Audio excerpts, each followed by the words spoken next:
पिछले वीडियो में एक्सरसाइज 3.1 इस एक्सरसाइज का क्वेश्चन नंबर 12 तक पढ़ चुके थे। 12 के बाद इसमें 13 नंबर क्वेश्चन है, निम्नलिखित में कौन से त्रिक पाइथागोरीय यानी कि पाइथागोरस है। देखिए, इसमें बतलाना है कि कौन से त्रिक पाइथागोरस है। तो पाइथागोरस होने के लिए जो सबसे बड़ी संख्या होगा उसका वर्ग बराबर होना चाहिए दोनों छोटी संख्या के वर्गों के योगफल के बराबर। जैसे देखिए, पहला इसमें क्वेश्चन है 2, 2, 3। तो इसमें सबसे बड़ी संख्या है 3, तो 3 के स्क्वायर करेंगे और ये बराबर होना चाहिए दोनों छोटी संख्या के वर्गों के योग के बराबर। तो इसमें दो छोटी संख्या 2 और 2, इस दोनों को वर्ग करके जोड़ेंगे यानी कि 2 के स्क्वायर फिर प्लस में 2 के स्क्वायर। अब देखिए, 3 के स्क्वायर 9 होगा, फिर बराबर 2 के स्क्वायर 4, प्लस में लिखेंगे 2 के स्क्वायर 4, यहाँ पे लिख लेंगे 9 बराबर 4 4 8, दोनों बराबर नहीं है, यानी कि इसका मतलब हुआ कि पहला जो है ना पाइथागोरस त्रिक नहीं है। पहला जो क्वेश्चन है पाइथागोरस त्रिक नहीं है, तो पहला समझ में आ गया। दूसरा इसमें क्वेश्चन है 6, 8 और 10। 6, 8 और 10। अब देखिए, इसमें सबसे बड़ी संख्या है 10, तो 10 के स्क्वायर बराबर, अब इसमें दो को छोटी संख्या है 6 और 8, इस दोनों के वर्गों के योग करेंगे यानी कि 6 के वर्ग फिर प्लस में 8 के वर्ग होता है 100, तो 100 लिखेंगे फिर बराबर 6 के स्क्वायर 36 होगा, फिर प्लस में 8 के स्क्वायर 64 होगा। 100 बराबर 36 में जोड़ देंगे 64, तो 36 और 64 होता है 100। अब देखिए, इसमें दोनों बराबर आ गया, यानी कि इसका मतलब हुआ 6, 8 और 10 ये जो है ना पाइथागोरस त्रिक है, यानी कि दूसरा जो क्वेश्चन है ये पाइथागोरस त्रिक होगा। तो दूसरा समझ में आ गया। अब देखिए तीसरा क्वेश्चन। तीसरा इसमें क्वेश्चन है 1, 1, 1, तीनों एक है कि नहीं, तो इसमें कोई बड़ी संख्या है ही नहीं, यानी कि पाइथागोरस त्रिक नहीं होगा। तीसरा जो है ना पाइथागोरस त्रिक नहीं है। अब देखिए चौथा क्वेश्चन। चौथा में 1, 2, 3, 1, 2, 3। अब देखिए, इसमें सबसे बड़ी संख्या है 3, यहाँ पे लिखे 3 के स्क्वायर फिर बराबर छोटी संख्याओं के वर्गों के योग, तो छोटी संख्या 1, तो 1 के वर्ग फिर प्लस 2, तो 2 के वर्ग। अब देखिए 3 के स्क्वायर यानी कि 3 के वर्ग 9 होगा, फिर बराबर 1 के वर्ग 1 फिर प्लस में 2 के वर्ग 4, 9 बराबर 1, 4, 5, यानी कि दोनों बराबर नहीं है। इसका मतलब हुआ कि ये भी पाइथागोरस त्रिक नहीं है। समझ में आया कि नहीं। 13 नंबर क्वेश्चन में दूसरा जो क्वेश्चन है 6, 8, 10 है ना, ये वाला यही क्या है पाइथागोरस त्रिक है। बाकी 3 गो जो है पहला, तीसरा, चौथा पाइथागोरस त्रिक नहीं है। तो आप लोग 13 नंबर क्वेश्चन समझ में आ गया। चलिए इसके बाद 14 नंबर क्वेश्चन, यानी कि नेक्स्ट इसमें क्वेश्चन है 14 नंबर। देखिए 14 नंबर इसमें क्वेश्चन है, एक पाइथागोरस त्रिक लिखिए जिसका एक सदस्य है। इसमें लिखना है पाइथागोरस त्रिक जबकि इसमें एक सदस्य दिया हुआ है, यानी कि एक संख्या दिया हुआ है, ठीक ना। देखिए, और मान लीजिए कोई एक संख्या दिया हुआ है, उससे लिखना होगा पाइथागोरस त्रिक, तो संख्या जो है ना 2m के रूप में होना चाहिए। 2m अगर इस रूप में होगा तो इसका पाइथागोरस त्रिक होता है m स्क्वायर माइनस में 1 फिर का m स्क्वायर प्लस में 1। एक संख्या खुद ही हो जाएगा, दूसरा होगा m स्क्वायर माइनस में 1 और तीसरा होगा m स्क्वायर प्लस में 1। यही होता है पाइथागोरस त्रिक। अब देखिए यहां पे लिख लेंगे हल। पहला इसमें क्वेश्चन है 6, तो 6 के लिखना है पाइथागोरस त्रिक। 6 के लिखेंगे 2m के रूप में, तो 6 के हम लिख लेंगे 2 गुना में 3, 2 गुना में 3। अब 3 जो है ना m के मान होगा, 3 जो है m के मान। अब इसमें m के मान डाल देंगे, तो m के मान इसमें 3 हो गया, तो 3 के स्क्वायर फिर माइनस में 1 कामा 3 के स्क्वायर फिर प्लस में 1। देखिए 3 के स्क्वायर 9 माइनस में 1 फिर कामा 3 के स्क्वायर 9 प्लस में 1। 9 में से घटेगा 1 तो हो जाएगा 8 फिर कामा 9 में जोड़ेंगे 1 तो हो जाएगा 10, यानी कि 6 के पाइथागोरस त्रिक होगा 8, 10।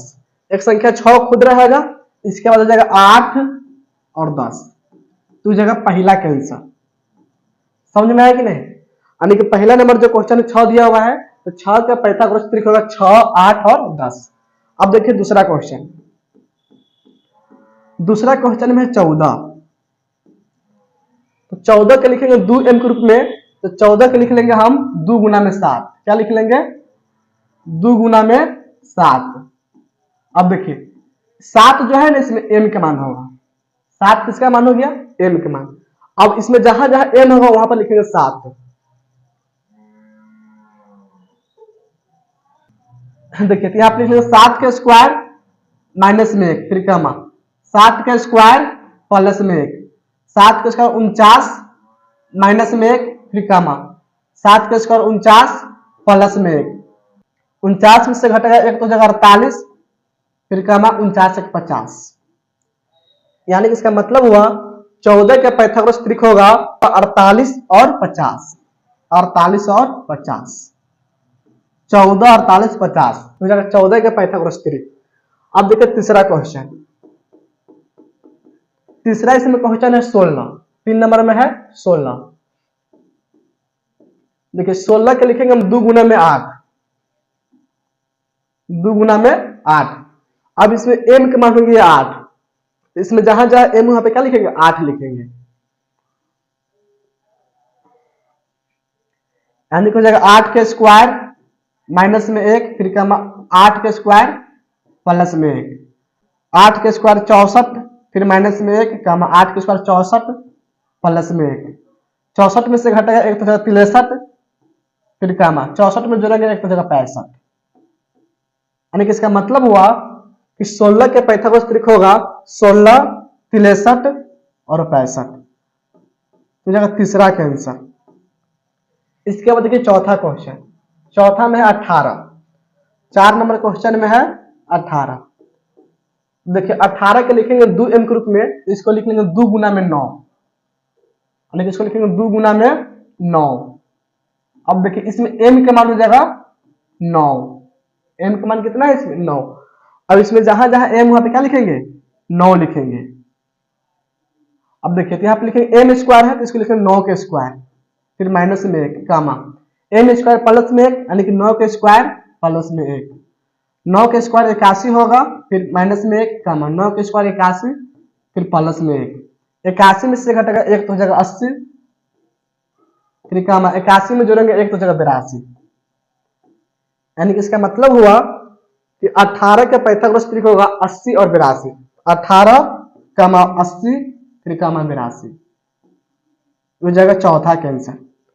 देखिए अंतिम क्वेश्चन है 5 नंबर यानी कि 12, पंचमा इसमें क्वेश्चन है 12।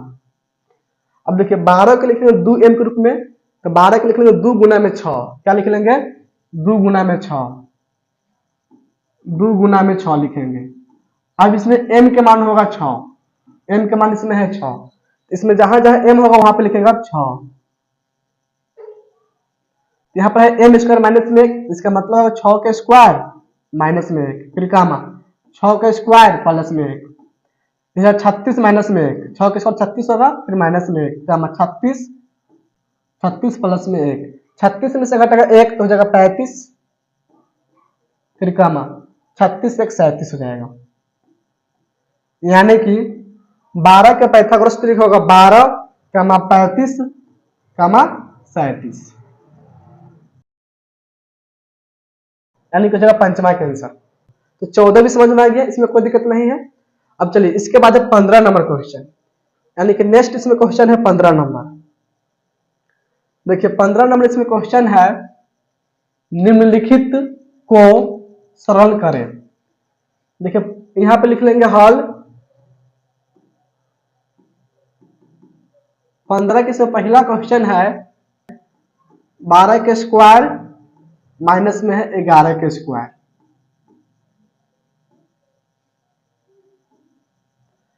फिर इसमें प्लस का चिन्ह है 16 के स्क्वायर माइनस में है 15 के स्क्वायर, 16 के स्क्वायर फिर माइनस में है 15 के स्क्वायर। देखिए इसको हल करना है। देखिए यहां पे लिख लेंगे बराबर, ये लिखा हुआ है ए स्क्वायर माइनस बी स्क्वायर, इसका फॉर्मूला होता है ए प्लस बी इंटू ए माइनस बी, है कि नहीं? तो इसको हम लिख लेंगे 12 प्लस 11 यानी कि ए प्लस बी फिर इंटू ए माइनस बी, 12 माइनस में 11 फिर प्लस है तो प्लस का चिन्ह, अब देखिए इसको लिखेंगे 16 प्लस में 15, 16 प्लस में 15, फिर इंटू में 16 माइनस में 15, फिर लिखेंगे बराबर 12 में जोड़ेंगे 11 तो जाएगा 23, फिर गुना के चिन्ह 12 में से घटेगा 11 तो हो जाएगा 1, फिर प्लस 16 में जोड़ेंगे 15 तो जाएगा 31, फिर गुना का चिन्ह 16 में से घटेगा 15 तो हो जाएगा 1। अब इस दोनों गुना कर देंगे तो 23 से कम 23, फिर प्लस इस दोनों गुना कर देंगे तो 31 से कम 31, इस दोनों को जोड़ देंगे 23 में जोड़ देंगे 31 तो 3 1 4 3 2 5, यानी कि पहला का आंसर होगा 54, यानी कि 15 का पहला जो क्वेश्चन इसका आंसर होगा 54, इसका आंसर हो जाएगा 54। तो पहला समझ में आ गया। चलिए इसके बाद दूसरा क्वेश्चन, क्वेश्चन इसमें 25 के स्क्वायर फिर माइनस में 24 के स्क्वायर,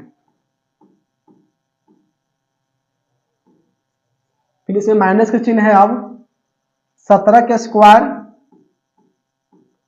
माइनस में 16 के स्क्वायर, इसको हल करना है। देखिए यहां पे लिख लेंगे बराबर 25 प्लस में 24, फिर इंटू में 25 माइनस में 24। अब देखिए माइनस के लिख लेंगे माइनस, इसको लिखेंगे 17 प्लस में 16 इंटू में 17 माइनस में 16, यानी कि 17 प्लस में 16, फिर इंटू में लिखेंगे 17 माइनस में 16, 17 माइनस में 16। अब देखिए आप लिखेंगे बराबर 25 में जोड़ेंगे 24 तो 25 में जोड़ेंगे 24 तो हो जाएगा 49, फिर गुना में 25 में से घटाएगा 24 तो हो जाएगा 1, फिर माइनस 17 में जोड़ेंगे 16 तो 17 16 होगा 33, तो 33, फिर गुना में 17 में से घटाएगा 16 तो हो जाएगा 1। अब देखिए 49 से कम 49, फिर माइनस 33 से गुना करेंगे 1 में तो हो जाएगा 33, फिर लिखेंगे बराबर 49 में से घटा लेंगे 33 यानी 16 हो जाएगा, यानी कि दूसरा किसमें आंसर होगा 16, दूसरा जो क्वेश्चन है इसका आंसर इसमें होगा 16। तो दूसरा भी समझ में आ गया। चलिए इसके बाद तीसरा क्वेश्चन, यानी कि 3 नंबर क्वेश्चन है।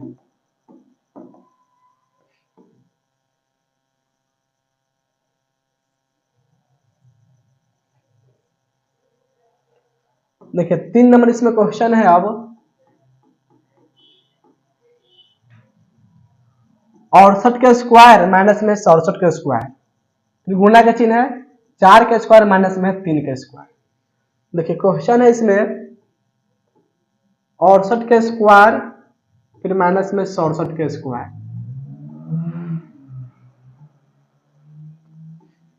जिसमें गुना का चिन्ह है अब 4 के स्क्वायर और माइनस में 3 के स्क्वायर।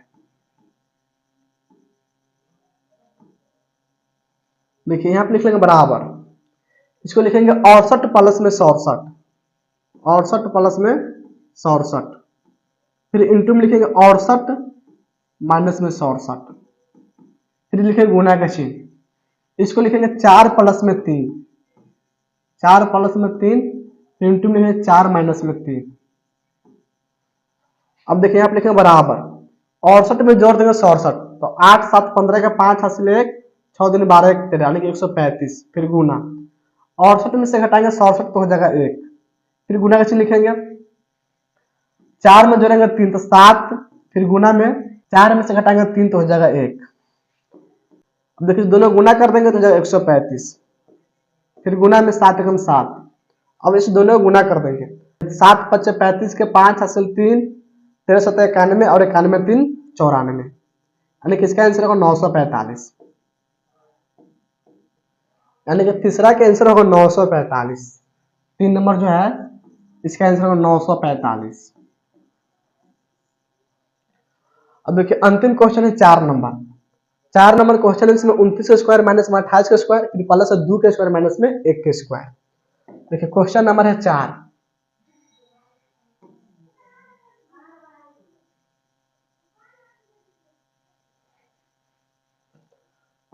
देखिए क्वेश्चन है 4, इसमें यानी 4 नंबर क्वेश्चन है 29 के स्क्वायर माइनस में 28 के स्क्वायर,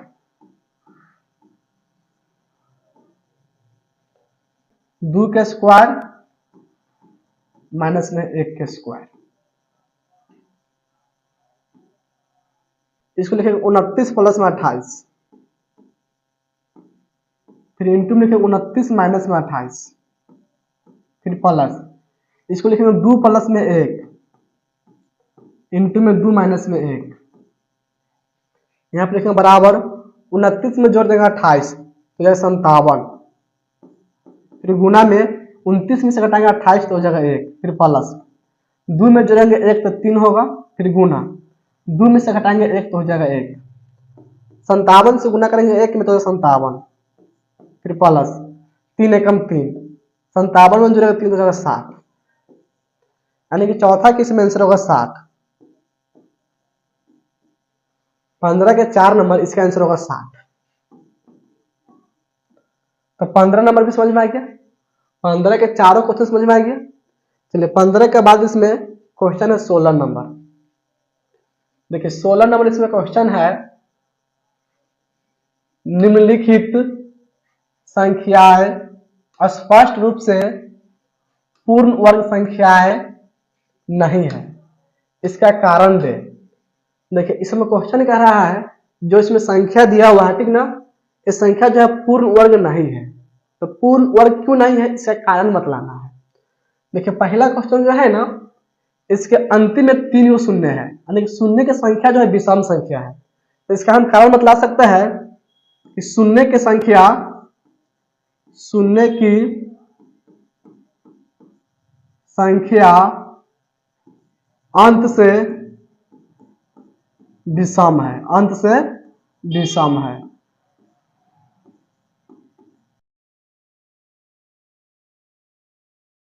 पहला जो क्वेश्चन होगा पूर्ण वर्ग नहीं होगा, क्योंकि पूर्ण वर्ग होने के लिए किसी भी संख्या के अंत में शून्य की संख्या सम होना चाहिए। सम यानी कि 2, 4, 6, 8 होना चाहिए, यानी कि 2 को 0 होगा, 4 को 0 होगा, 6 को 0, तब क्या होगा, पूर्ण वर्ग होगा, नहीं तो नहीं होगा। अब देखिए दूसरा इसमें क्वेश्चन है, इसका कारण है कि इसका इकाई अंक 2 है। हम बतलाए हुए थे, और किसी संख्या के इकाई अंक 2, 3, 7, 8 अगर होगा तो संख्या पूर्ण वर्ग नहीं होता। तो इसका कारण होगा कि इसमें इकाई अंक 2 है, इकाई अंक 2 है, इकाई अंक 2 है। इसका कारण क्या है कि इकाई अंक इसमें 2 है, इसीलिए यह पूर्ण वर्ग नहीं है। देखिए तीसरा क्वेश्चन, तीसरा में इसमें अंत में 3 0 है कि नहीं, यानी कि शून्य की संख्या क्या है, विषम है, तो ये भी क्या है, पूर्ण वर्ग संख्या नहीं है। यानी कि इसका कारण यही है कि इसके अंत में क्या है, शून्य की संख्या विषम है, यानी 3 है, ठीक है ना। यहाँ पे लिखेंगे शून्य की संख्या, शून्य की संख्या विषम है, विषम है, इसीलिए जो है ना संख्या पूर्ण वर्ग नहीं होगा। अब देखिए चौथा इसमें अंतिम नंबर है, इसका कारण बतलाना है, तो इसमें भी इकाई अंक 2 है, इकाई अंक 2 है, इसलिए पूर्ण वर्ग संख्या नहीं होगा।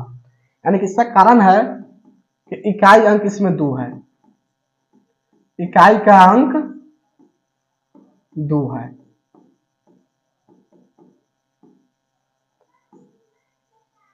तो 16 भी समझ में आ गया, ये 16 के कारण, ठीक ना। अगर कोई भी संख्या पूर्ण वर्ग क्यों नहीं होगा, ठीक ना, इसका कारण है, ठीक ना। और मान लीजिए अगर किसी संख्या के अंतिम में और शून्य की संख्या विषम आ गया तो पूर्ण वर्ग नहीं होगा। यहाँ की संख्या के इकाई अंक 2, 3, 7, 8 होगा तो पूर्ण वर्ग संख्या नहीं होता है। तो 16 भी समझ में आ गया। अगर आप लोग को ये वीडियो अच्छा लगा हो तो वीडियो को लाइक कीजिए, चैनल को सब्सक्राइब कीजिए और वीडियो को अपने दोस्तों के पास शेयर भी कीजिए। फिर मिलेंगे नेक्स्ट वीडियो में नेक्स्ट क्वेश्चन के साथ। आज के लिए इतना ही रहने देते हैं।